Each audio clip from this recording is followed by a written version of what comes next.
Hello అండి. Welcome to mister Vinnu YouTube channel. ఈ video చూస్తున్న వారు ఇంకా ఎవరైనా మన ఛానల్ని సబ్స్క్రైబ్ చేసుకోకపోతే తప్పకుండా సబ్స్క్రైబ్ చేయండి.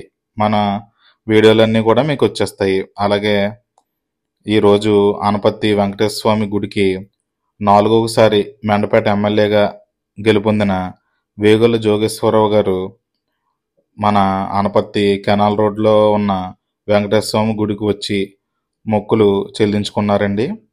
ఇదివరకు 7 వారాలు ఈ గుడికి ఆయన వచ్చారు. మళ్ళీ ఎమ్మెల్యేగా గెలుపొందితే పట్టు వస్త్రాలు సమర్పించుకుంటానని మొక్కుకున్నారంట. మరి వరుసగా 4వసారి ఆయన ఎమ్మెల్యేగా గెలిచారు.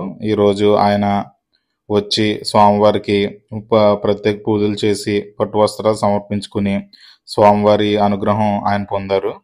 మరి మెండపేట ప్రజలందరికీ, నియోజకవర్గ ప్రజలందరికీ కూడా మంచి చేయాలని, అంతా మంచిగా జరగాలని మనస్ఫూర్తిగా కోరుకుంటున్నాను. ఆయనకి హృదయపూర్వక శుభాకాంక్షలు మన ఛానల్ తరపున, మన సబ్స్క్రైబర్ తరపున తెలియజేసుకుంటున్నాను.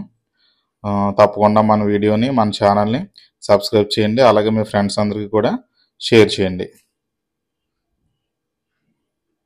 ఈ కార్యక్రమంలో ఎమ్మెల్యే గారు వెంట నల్లమిల్లి వీరెడ్డి గారు, మాజీ గ్రంథాలయ చైర్మన్ అత్తమూరు వి బాబ్జీ గారు, మాజీ మండల అధ్యక్షులు దోరపూడి ఎం గణేష్ గారు, మాజీ సొసైటీ అధ్యక్షుడు దోరపూడి ఎస్ రమేష్ రాజు గారు, మాజీ మార్కెట్ చైర్మన్ దోరపూడి మండా వీరభద్రరావు గారు, ఎక్స్ సర్పంచ్ దోరపూడి లక్ష్మీ వీరభద్రరావు గారు, సొసైటీ అధ్యక్షులు దోరపూడి, తెలుగుదేశం జనసేన కార్యకర్తలతో ఆలయాన్ని సందర్శించారు. ఈ కార్యక్రమంలో జోగేశ్వరరావు గారు, కృష్ణారెడ్డి గారు, ఎస్విఆర్ ఫుడ్ కంపెనీ పాల్గొన్నారు.